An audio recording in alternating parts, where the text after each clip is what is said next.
नमस्कार साथियों, मैं अभिषेक सिंह आपका बहुत बहुत स्वागत करता हूं आपके YouTube चैनल फ्यूचर एजुकेशन पर। हमारा एम है वी वांट गवर्नमेंट जॉब। साथियों, हम बात करने वाले हैं यूपीपीसीएल TG2 कट ऑफ को लेकर।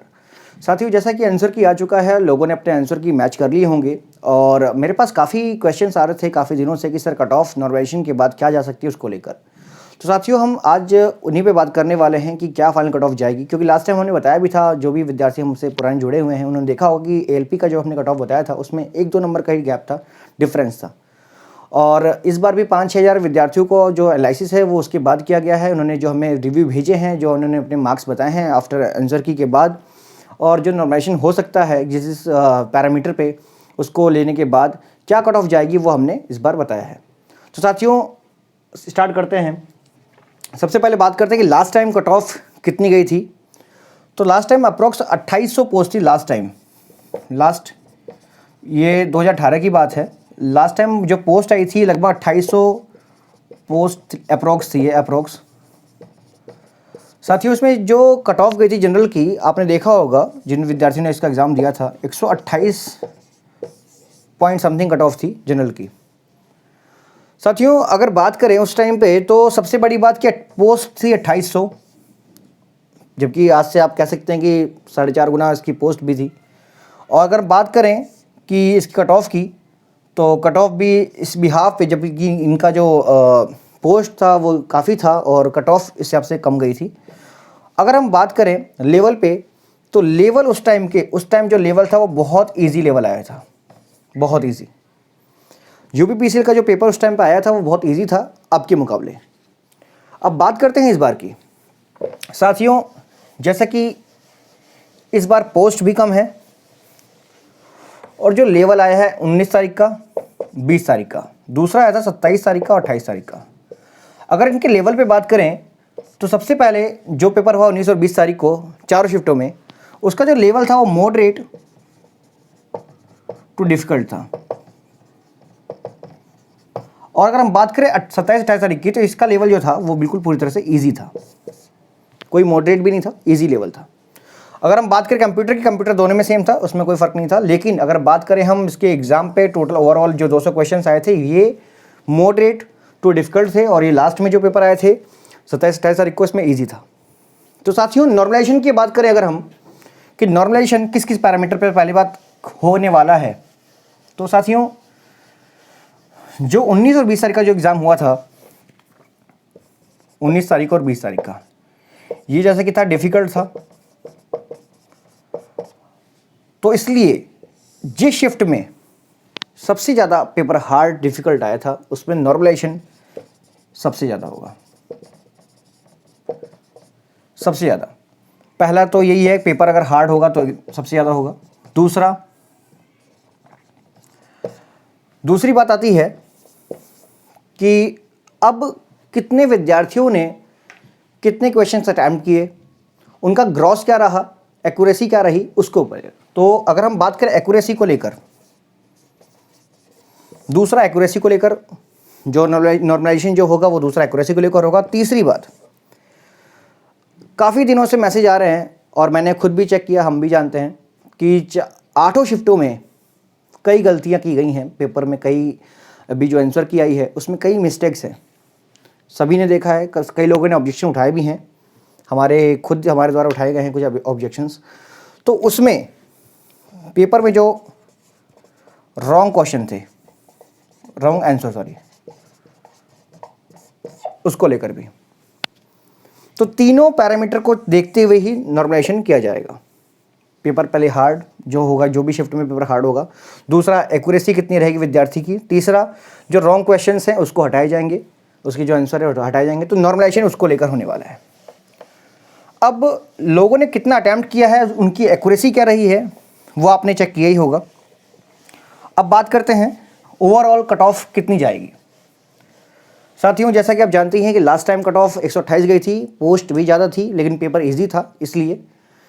लेकिन अगर इस बार पेपर हार्ड है, पेपर डिफ़िकल्ट है, अगर ओवरऑल देखें तो पेपर मॉडरेट कह सकते हैं। लेकिन पोस्ट भी अगर बात करें तो सिर्फ 608 पोस्ट है, उसके मुकाबले काफ़ी कम।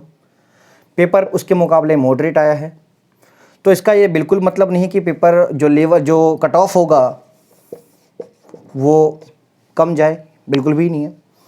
128 तो लास्ट टाइम कट ऑफ गई थी इसकी, और आपने खुद जानते हैं विद्यार्थी जो एग्ज़ाम दे रहे हैं कि डेली बेसिस पे कट ऑफ हाई होते जा रहे हैं, डेली बेसिस पे।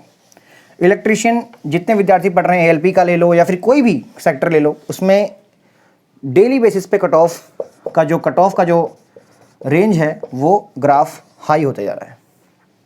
ठीक है साथियों, अगर आप बात करें कि कट ऑफ कितनी जाने वाली है जनरल की, ओबीसी की, एससी की, तो इस कैटेगरी में हम बात करने वाले हैं कट ऑफ।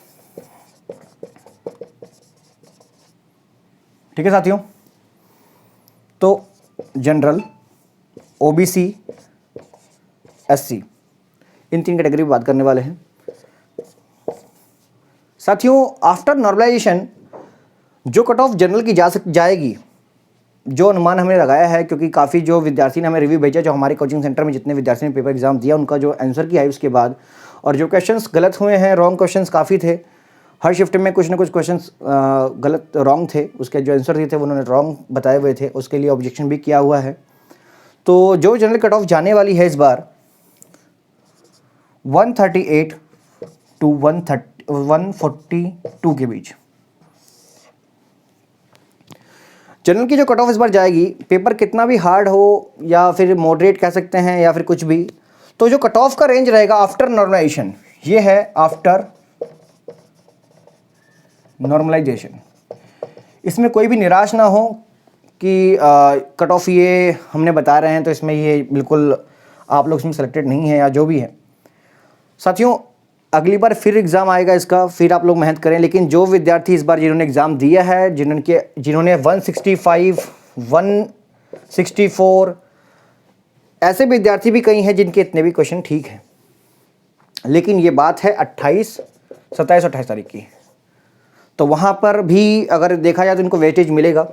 और उन विद्यार्थियों को जिनका 19 तारीख को पेपर था, 20 तारीख को पेपर था, उनको ऑब्वियसली है उनका नॉर्मलाइजेशन अच्छा होगा साथियों। लेकिन ओवरऑल अगर बात करें हम, तो जनरल की जो कट ऑफ जाएगी वो 138 टू 142 के बीच रहने वाली है।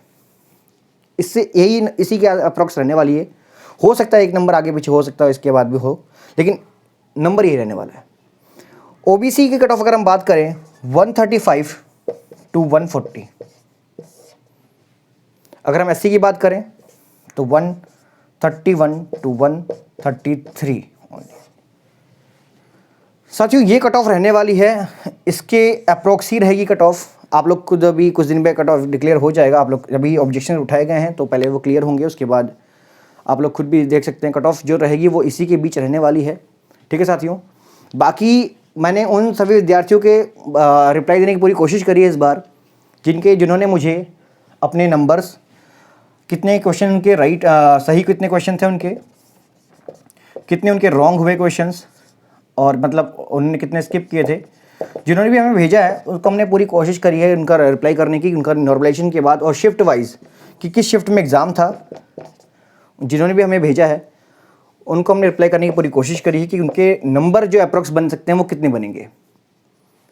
तो साथियों, किसी को डाउट हो तो नंबर लिख लीजिए आप 8368 647231 हमारे कोचिंग का नंबर है। आप कभी भी इस पे कॉल कर सकते हैं। टाइमिंग भी है इसमें 9 से 7 बजे तक। कभी भी कॉल करें, पूरी कोशिश करेंगे आपकी कॉल पिक करने की और इसके जवाब देने की। अगर हम कॉल पिक नहीं कर पाते तो व्हाट्सअप भी इस नंबर पे कर सकते हैं आप।